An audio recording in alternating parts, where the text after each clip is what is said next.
I used to be the biggest fan of Attack on Titan. I thought this show was a once-in-a-generation masterpiece of writing, on par with Vinland Saga and Berserk. And then I rewatched the show and realized that I was very wrong. Watching the show's amazing plot twists over the course of 10 years distracted me from the plot holes and weak character writing. I still thought the show was overall well written despite these issues, and then the finale happened. A single scene in the finale manages to ruin as much of the show as possible. It's just a logical character assassination that leads to the most nonsensical explanation for why the plot of Attack on Titan happens in the first place. This is the worst ending to any anime I've ever seen. The only positive I have for the finale is the production. As always, Mappa did an amazing job. The fight scenes, animation, music, and voice acting are all top-notch. I've noticed that the anime fans' first impression of the ending is more favorable than with manga fans, and I believe that the amazing production is blinding many of them from the issues with the writing. Manga fans don't have the Mappa magic to distract them from the awful writing. Because of the great production, the finale starts off good with a giant fight scene between the main characters and Ymir's army of titans. This fight culminates with Mikasa reaching Eren and cutting his head off. After this, we see Armin's memory of his final conversation with Eren that Eren had erased up until now.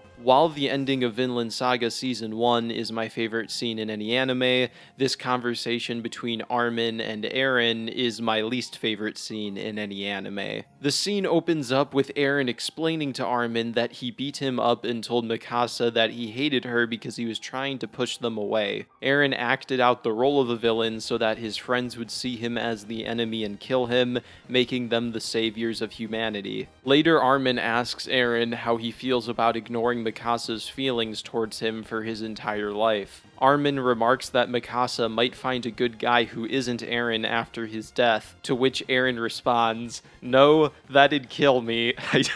I don't want her to find someone. I want to be her one and only for the rest of my life. And even after I die, I want her to pine after me for at least 10 years. Eren proceeds to break down in tears over not wanting to die. I think I get what the author is going for here. He wants this conversation to be Eren revealing his childlike, innocent side to Armin that he's kept hidden for so long, but it's bad. On the plot twist that Eren loves Mikasa, I call bullcrap. No, he doesn't. Ever since episode 1, Eren has only ever insulted and belittled his adopted sister. Even when Eren was at peak humility at the end of the royal government arc, he only came across as a friend. Now you're telling me Eren loves Mikasa romantically, and he wants her to pine for him for 10 years after his death? I guess he says that his feelings are wrong and that Mikasa should move on to another man, but I do not believe that these are Eren's feelings. The author can't just say that all the foreshadowing and buildup of Eren disliking Mikasa for the entire show is just wrong at the last second. And does Eren explain why he loves Mikasa or why he's been mean to her for all these years? No, there's nothing. You can't do that, Isayama. You can't just write that Eren's been lying to Mikasa for years without explaining it. Also, the scene where Eren acted like a villain to Armin and Mikasa was great, and this scene ruins it. He told Mikasa that he always hated her, and then beat the crap out of his best friend. It seemed like Eren was finally letting his true feelings out, albeit from an unstable state of mind, only for none of it to be true. Eren's hatred was just an act, and the real twist is that all the foreshadowing was wrong, and Eren wants to make love to his sister, I guess. And there's no explanation as to why. Why does he feel that way? Continuing with the theme of character assassination, there's another plot twist, and it only gets worse. Eren and Armin both support genocide. On a side note, I'm going to say murder instead of genocide to not get demonetized. Anyways, yes, you heard that right. The kind-hearted book nerd Armin, whose every action is devoted towards stopping Eren from murder, is pro-murder. I could stop the video right here. The writing is so terrible, I don't think I should have to justify why it's bad. Before tackling why Armin being pro-murder is stupid, let's talk about Eren. Despite starting the rumbling, I never thought Eren was pro-murder. I thought Eren didn't want anyone to die, but he knew that Eldians couldn't coexist in a world with humans who couldn't turn into titans, so he murdered most of the world to save his future descendants. Unfortunately, none of this is true. Instead, when Armin asks Eren why he committed mass murder, he says, "I wanted to level everything. I wanted to see this site. I don't know why, I just wanted to do it." Eren continues to admit that he wasn't really doing it to protect his friends since he got some of them killed, before revealing the real reason behind him becoming a villain. "It's because I'm an idiot." This is probably worse than Sword Art Online's "I forgot why I created the death game" crap. Armin asks, "Why murder 80% of humanity?" To which Eren responds, "LOL, I'm stupid, hug me, Armin." Then Armin says, "I get it. Wanting to erase people from this world. I felt that way too." After Armin starts to support mass murder, he tells Eren, "We did this," and then says they will be together forever in hell before hugging it out. You can't make this shit up. How is this not fan fiction? Anyways, there's sort of an explanation for why Armin is pro-murder when he tells Eren that it was him who put the idea of an uninhabited world into Eren's head with his books of the outside world. I guess this is better than Eren saying, "Mass murder is good because, I don't know, I'm stupid, I just like the sights." But I don't think the explanation is good. I thought Armin would talk about how he thinks humanity brings more suffering than peace, so he'd like there to be less humans, but no. He just wants to level humanity so that there's more pretty open fields. This is literally Fallout 3 writing. Why blow up the city of Megaton? Because some rich guy thinks it's an eyesore. Armin's like, "I kinda prefer sightseeing if there was some more open space, so why not get rid of 80% of humanity?"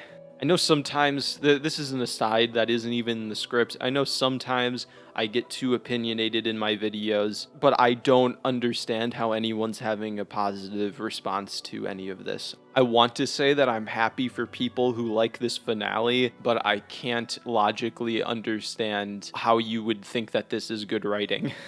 Anyways, we haven't even gotten to the worst part of the finale somehow. On the topic of terrible justifications for murder, this scene also fully explains why the entire plot of Attack on Titan occurs, and it couldn't be any worse. As we already know, Titan powers exist because while King Fritz was trying to murder his slave Ymir, she fell into the hollow of a tree and was saved by a parasite thingy that lets her turn into a Titan. Ymir continued to be subservient to the king even with her powers, and it's her will that allows the curse of the Titans to continue to this day. The big plot twist in this scene is that Ymir did all of this because she was madly in love with King Fritz. The same king who enslaved her, raped her, beat her, cut out her tongue, and tried to murder her.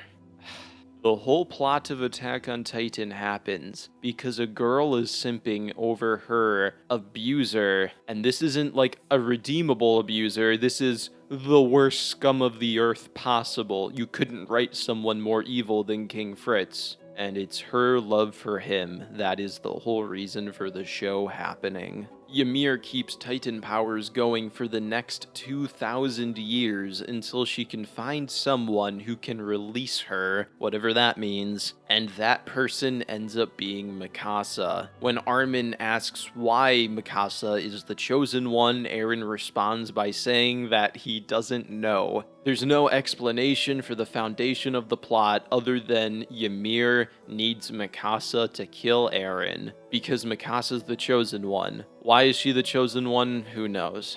If I had to hazard a guess, I think Ymir's core personality trait is dealing with unrequited love, and Mikasa's unrequited love towards Eren mirrors Ymir's feelings towards King Fritz. Once Mikasa is able to murder the man that she loves, Ymir is able to let go of the promise she made to King Fritz of keeping the Titan curse alive. In other words, Ymir needs to see Mikasa overcome her abuser so that Ymir can move on. Of course, this whole situation is apparently faked because Eren actually does love Mikasa, so technically Ymir tricks Mikasa into thinking she is experiencing unrequited love through Eren's stupidity. So let me recap the reason for all the death and violence in Attack on Titan. Ymir is simping really hard for King Fritz and needed to see Mikasa overcome simping so that Ymir could do so as well. Why she couldn't overcome it without torturing poor Mikasa, I don't know. It's not explained. This whole theory is a guess, because Isayama couldn't be bothered to explain anything, but that is the plot, I guess.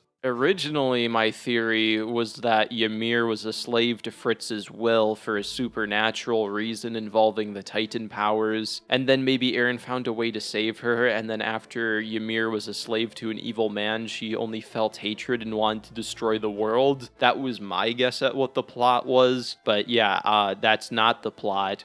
Ymir was just forcing fake conflict the entire time for a man who died 2,000 years ago who also didn't love her until Mikasa could do something to prove to her that she can let go. I haven't seen Twilight, but it might be a better love story than this. Also, for some reason, Ymir's plan of torturing Mikasa and forcing her to murder the man she loves involves wiping out 80% of humanity. Why? There'd be less threat of war if she just went all the way and only had Eldians remain, but she leaves just enough Marleyans alive to keep everyone at a 50-50 stalemate. This plan achieves nothing. And if she just needed to recreate a situation of a woman experiencing unrequited love, then why wipe out 80% of humanity in the first place? The only defense for any of this terrible writing is that Isayama wanted to leave it open to interpretation. The issue is that this can only work if there's at least one interpretation that makes sense. This ending isn't open to interpretation, it's Isayama having no idea how to end his popular manga, so he's throwing his hands into the air and saying, "Screw it, I guess here's a series of unexplained plot twists and plot holes." Also, in this scene, Eren reveals that he sent the Titan to murder his own mother so that it wouldn't kill Bertolt in the first episode. I'm so tired of these stupid plot twists. Like, when will Isayama stop? Will Eren's character assassination ever end? Now I'm supposed to believe he time traveled into his younger body to murder his mom without his younger self being aware, just so that he could wipe out 80% of humanity and die to his sister? Just because he likes the sights when he murders everyone? What is this character? What did he do? How did he do this all in one scene? This whole video is about one scene. How did he tear apart Eren's character this much? He was a good character before this scene. I don't... One theory for Eren's character assassination is that he's just a slave to Ymir's will since he implies that he can't stop events from happening. But that's not true since he says that he desired to commit mass murder anyways. He could have been mind-controlled, which also would be stupid, but I don't think so since the not mind-controlled Armin also loves mass murder. It's almost like if you wrote Attack on Titan up to the ending and then you handed it to Patrick Bateman and then told him to write the ending. I feel like he would write this. He's like, and then this character says that they love mass murder, and then another character says that they love mass murder, and then Eren murders his mom. One more thing. What is the parasite that grants Titan powers? Why does it exist? Where does it come from? There are no answers to any of these questions, just like how there are no answers to any questions in the entire finale. Why does Eren love Mikasa? Why does Eren like murder? Why does Armin like murder? Why is Mikasa the chosen one? Why do 80% of humans need to die in Ymir's plan? Why does the Titan parasite exist? Who knows? Apparently not the author. After the awful Eren and Armin scene, we get a glimpse at the future. The main characters are going to peace talks with the Eldians, and the best character in the show, Rhaina, is reduced to a pervy joke character. Eren is alluded to have been reincarnated as a bird, so he can fly free, I guess. During the credits, we see images of more wars happening as civilizations come and go. The final scene is of a new man finding the same tree where Ymir got Titan powers, which insinuates that this guy will find Titan powers and continue the cycle of violence. To recap the plot, Ymir planned everything without an explanation as to why. Violence continues after Ymir leaves, and nothing ever mattered. The end. The way I see it, the thing Isayama knows he's good at is plot twists. I was in awe of how every episode in Season 4 had a mind-bending plot twist that I didn't see coming. Of course, we all were expecting Isayama to have some genius plot twists ready at the end, and then he did this. Armin liking mass murder isn't a plot twist, it's character assassination. When a character acts one way for the entire show, and then in the last scene the author says, "Plot twist, they're actually lying," and then gives no justification as to why they are lying or feel a certain way, then I don't believe it. In fact, I don't believe this ending. It'd be easier for me to believe in a fanfiction than this ending. I don't think that I'll ever rewatch Attack on Titan now that I know it ends with character assassination. Isayama said that he changed the ending so that less of the main characters fans grew attached to would die, but I'd rather Armin die than say he wants to eradicate 80% of humanity. At this point, Armin may as well be dead. Not only is the resolution to all the mysteries of the Titans not answered, but the characters we grew attached to said that their personalities during the entire show was a lie. I don't like giving a numbered score in these videos, but whatever score I'd give the writing of this show has dropped 3 or more points from this finale alone. This is probably the worst final episode to anything I've ever seen, and I can't be more disappointed. The ending of Attack on Titan is garbage, the main characters love mass murder, the plot is about a woman simping for a rapist for 2,000 years, and I have wasted my life thinking that this was a great show for the past 10 years.